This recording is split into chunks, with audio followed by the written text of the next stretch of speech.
Hello there and welcome to the week ahead with me, Fiona Cincotta, Senior Market Analyst here at City Index. Thank you very much for joining me. So as always, we'll just do a quick look at the week ahead, events to be watching, which markets might be impacted and potential strategies for trading those events. So first, I'm just going to ask you, as always, to read this risk warning. I'm going to put myself on mute whilst you go ahead and do that.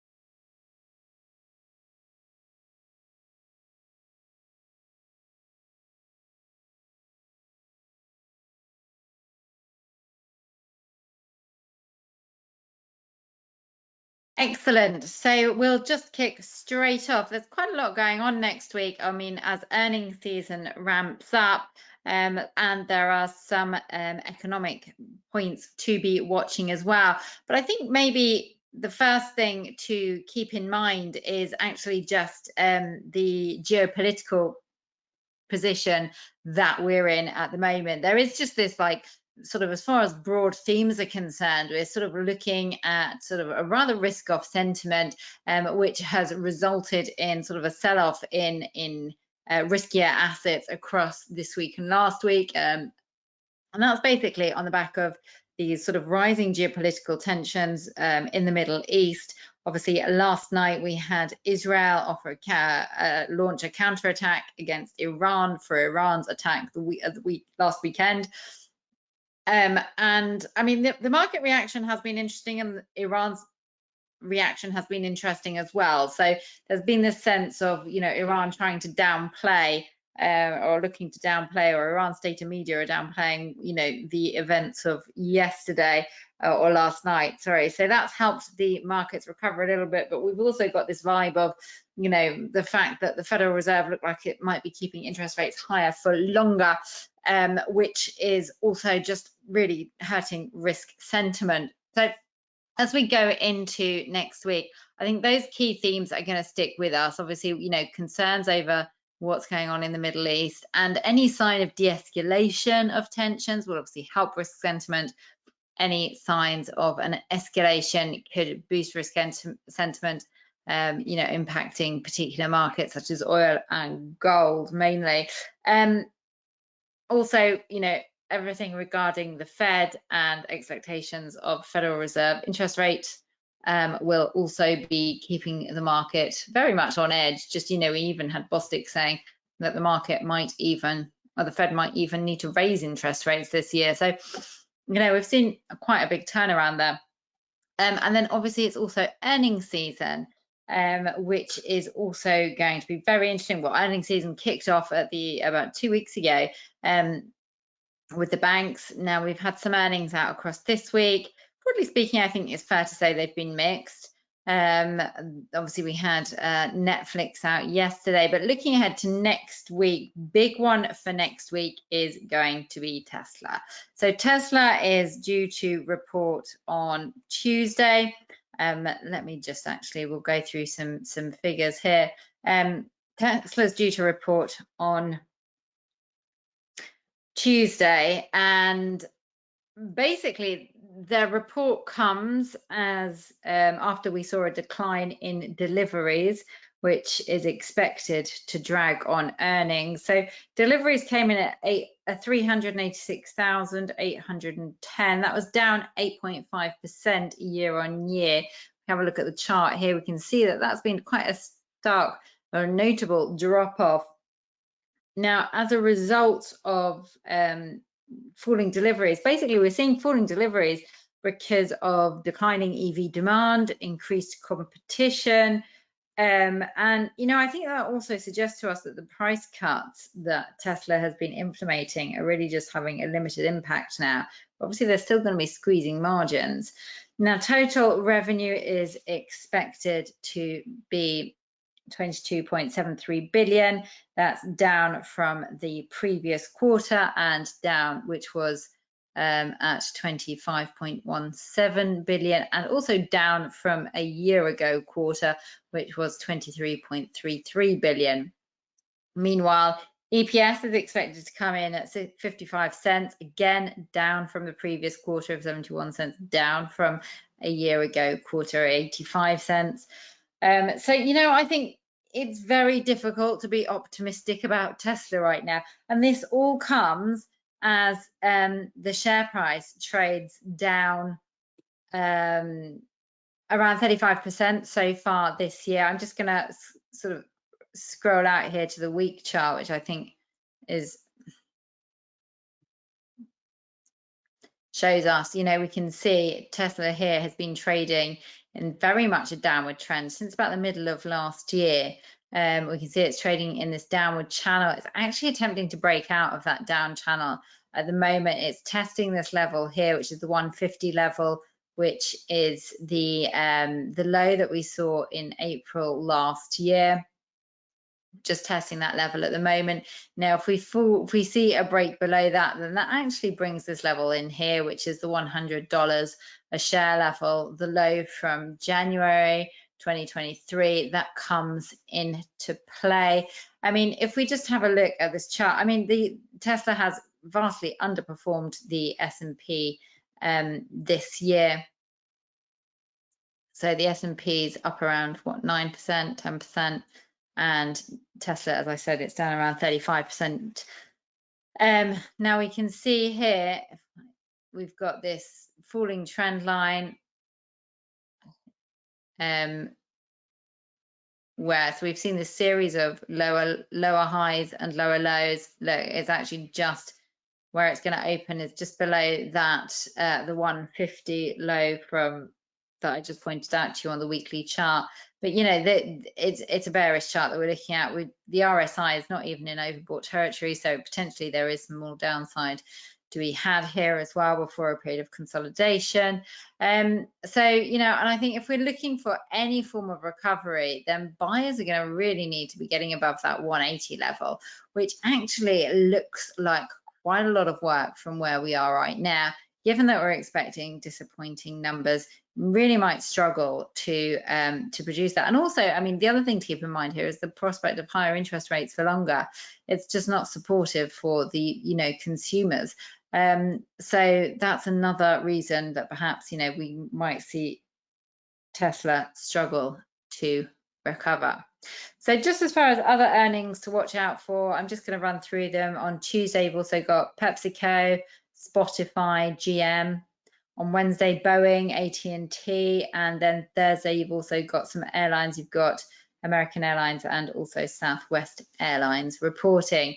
So now let's, I suppose actually, whilst we're talking about earnings, let's just have a look at what's going on in the S&P as earnings sort of come in. Now, here we go. So we can see this is the S&P chart. We rose to that record high there just right at the start of this month, and then we've had this sort of period of a little bit of consolidation that was being supported by the 5150 level. Had a breakdown there, which then brings us down towards this level, which was the mid-February high, and the price has taken that level out. It's just found some support here on the 100 SMA. See that long lower wick though? That does suggest that maybe there was not much selling demand at those lower levels. So we've seen this this close on 5,000. 5,000 is proving to be a bit of a key level. I think if we have a weekly close below 5,000, then that's going to be concerning. If we manage to stay above 5,000 for the weekly close, then I think that could be quite an encouraging sign. But yeah, sellers are going to look to take out this level here, the 49.33, to be able to come down to around the 48.50, which is the February low.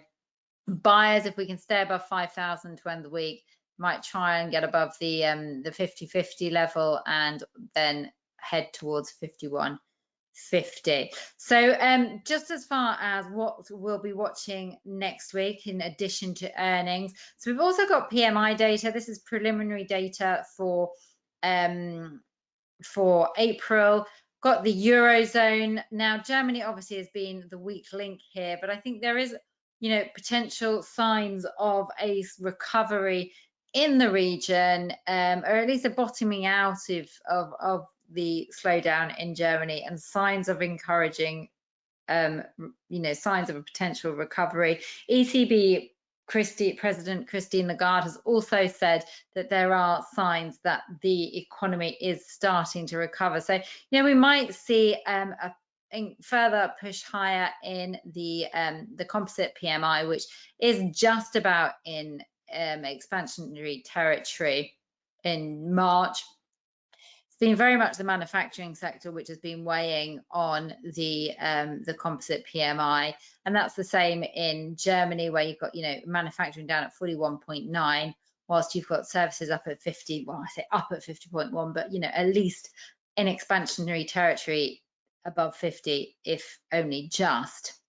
So if we get some, the other thing to keep in mind here is that it does look like the ECB is on track to cut interest rates in June. They've sort of been suggesting that as long as inflation continues to fall towards the 2% target, then they are looking to potentially cut rates in June.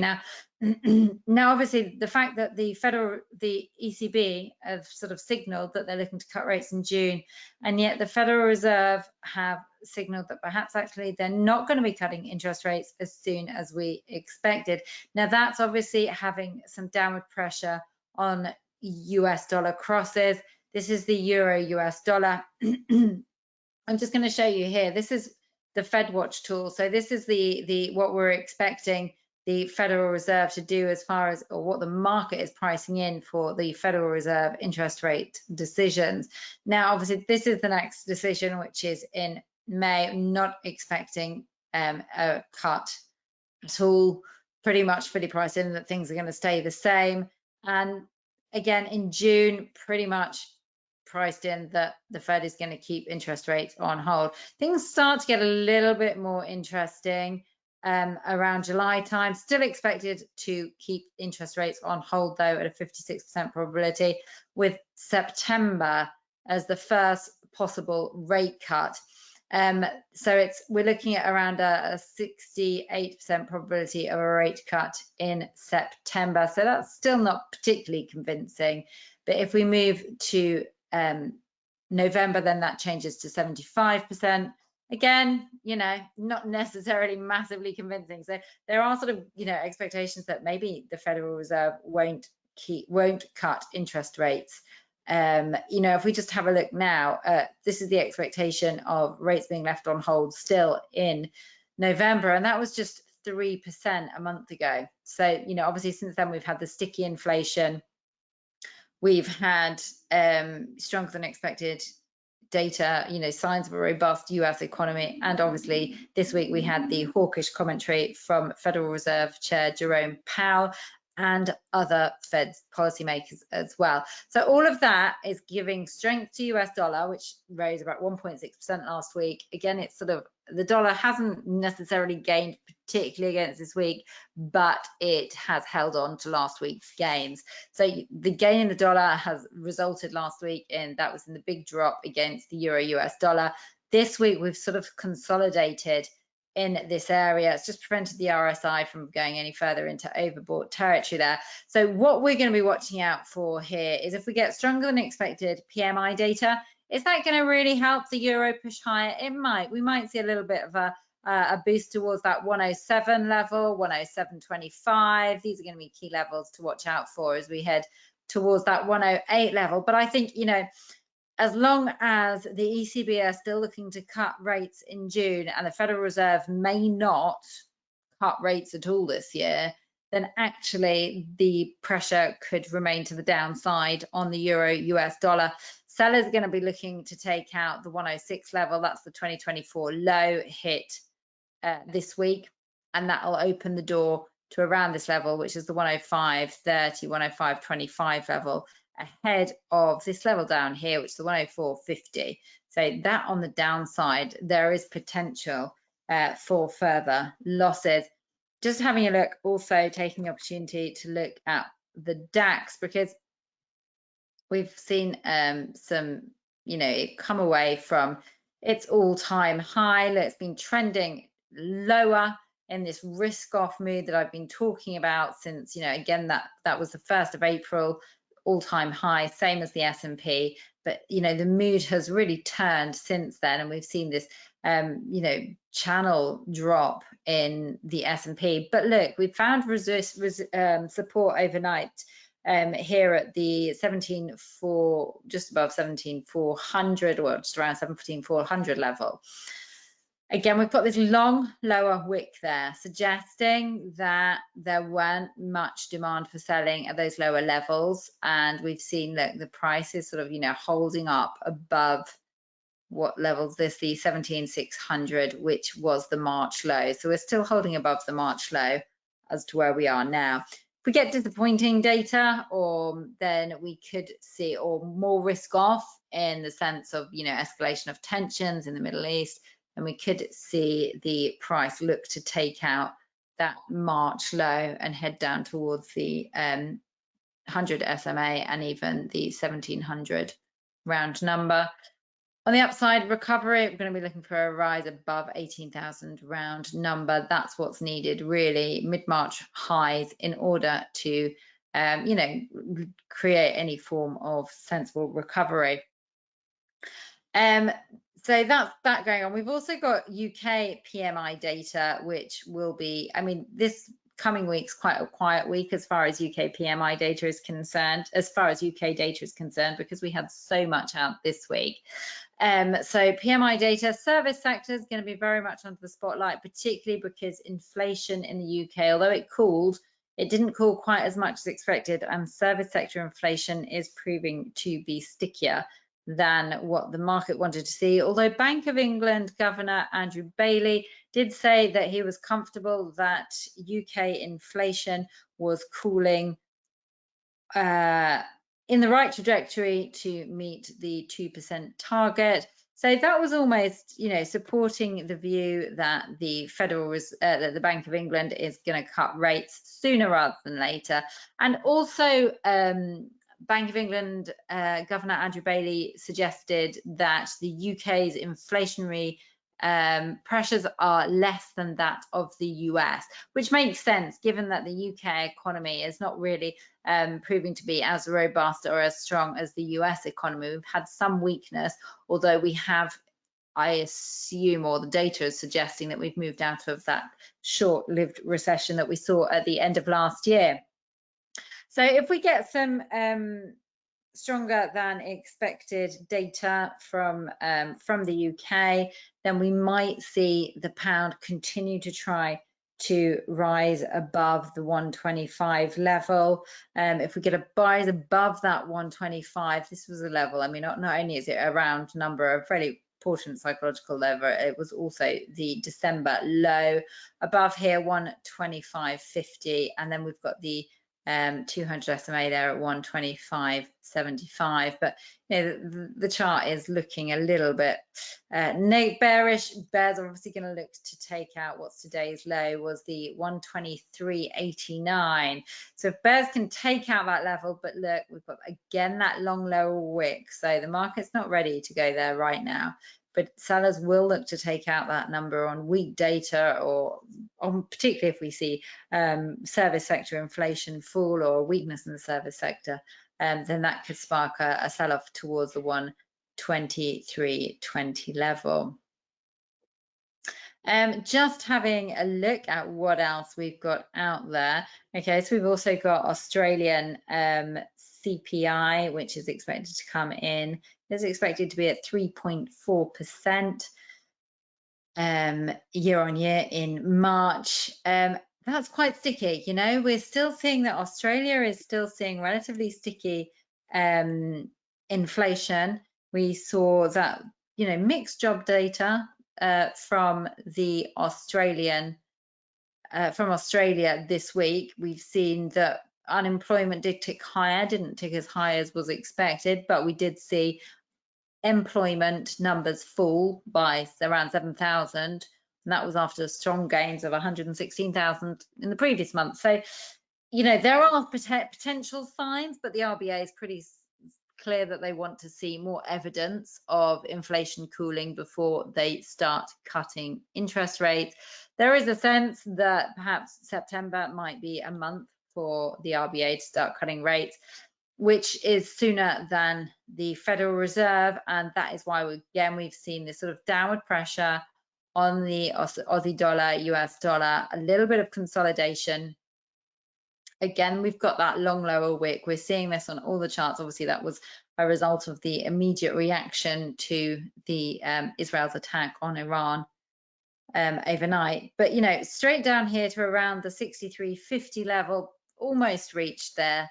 I mean, 63.60, that was the low, so not quite, but, and then it's popped back up. If we're getting a hotter than expected inflation, and we could look to see a rise above that 0.6450 level, and that was the February low, before looking towards the almost 0.65 level, just below that. On the upside, downside, sellers are going to look to take out 0.6355 or 60, which could happen on weaker than expected inflation.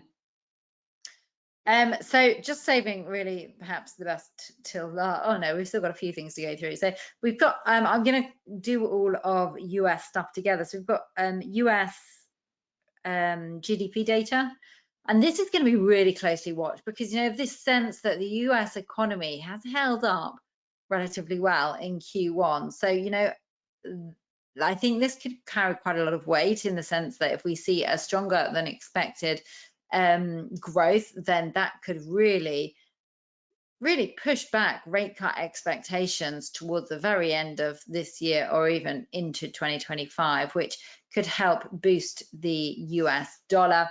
And we've also got core PCE data, which is out on Friday. I'm just going to take you through to this. Just bear with me 1 second because I just do have some. Here we go. Oopsie. Oh. Sorry, it's not Eurozone CPI, but let's just have a look at the chart. It's showing us that US inflation perked up last month. So CPI rose 0.4% last month. And that was the strongest uptick in quite some time. So I think, you know, the market's going to be watching the core CPI figures really quite closely. That is the Fed's preferred gauge for inflation. If they come in stronger than expected, then that's going to boost expectations that the Fed is going to keep rates high for longer. Now, obviously, that could potentially boost the dollar further. Let's just take a quick look at what's going on in the dollar. Dollar rose to a fresh 5-month high of 106, 106.50 earlier this week. We've seen it just come away from that, but you know, it's been a really strong rally up there. It's come out of overbought territory. That's where it's sort of consolidating at the moment. But if we do get strong GDP data and strong CPI data, then there is a potential for us to take out that 106.50 level and really look towards, you know, 107 and also this high here from October 2023, which was 107.35. So just be careful for US dollar strength. On the downside, I mean, we've got this low here, which could offer some medium-term support, which is around the 105.70 level, but that's just minor support there. And then below that big number there would be the 105. So that's the one that sellers are really going to want to break down in order to negate that near-term run-up that we've seen. So what does all this mean for gold? Basically, if we have a look at gold, now gold has spiked to fresh all-time highs at the end of last week. We can see another spike above that 2400 level today on a mixture of, you know, the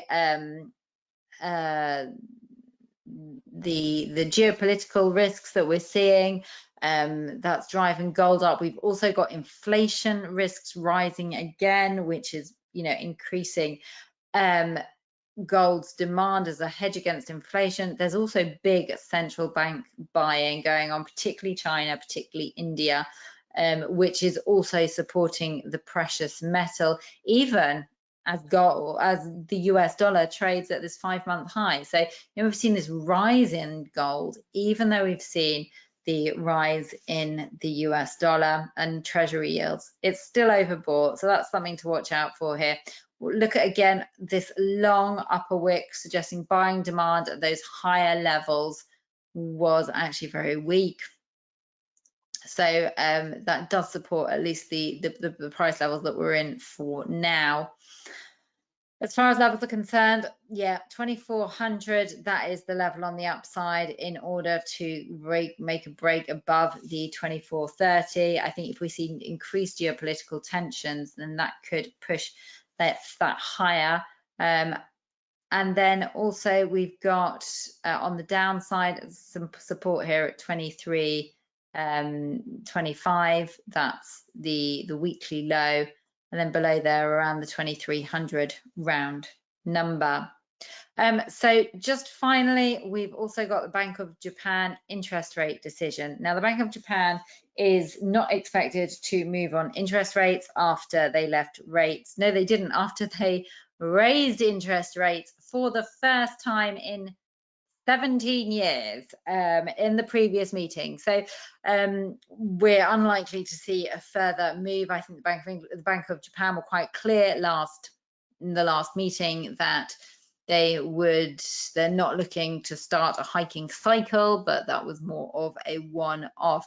And obviously, since that happened in March, we've actually seen the yen surge, the US dollar yen push higher to fresh 34-year highs, up at this just below 155. But this is on the back of that strength in the US dollar rather than a notable decline, I think, on expectations surrounding the yen. And that differential of expectations of the Bank of Japan, which is expected to hold steady now at 0% rates, which is considerably dovish compared to the Federal Reserve, who's looking to, well, potentially cut rates this year, but actually after the hawkish commentary that we had from some of the policymakers, there are questions whether a rate cut will be happening at all. Obviously, core PCE data here is going to be very relevant. Also, if we do hear more dovish commentary from the Bank of Japan, that could weaken the yen further. Yen is finding some support potentially from the geopolitical risks, which is its safe haven currency. So, but I mean, again, we've seen this long lower wick here, which I think suggests that the selling demand was weak at those levels. So, as far as the Bank of Japan is concerned, watch out for dovish commentary. It is worth noting that the 155 level, you can see the market's quite jittery around this level. It's sort of not really looking to push too much higher because we have some concerns over interventions from the Japanese authorities. 155 is sort of seen as the level in the sand. Previously, the level in the sand was seen at 151.90, and that you can see those concerns over intervention actually kept that pair there for some time, and it also prevented the gains back at the end of last year. So 155, that's the level where the market has to land. So if we get a move above there, then 160 could very easily become the next target. On the downside, some support here around the 153.25 level. That was the weekly low, around 153, sorry. So last week's high, this week's low, that could be some support on the downside. Excellent. Thank you very much for joining me. I hope you've enjoyed the session. And if you do have any questions, then please do pop them to me.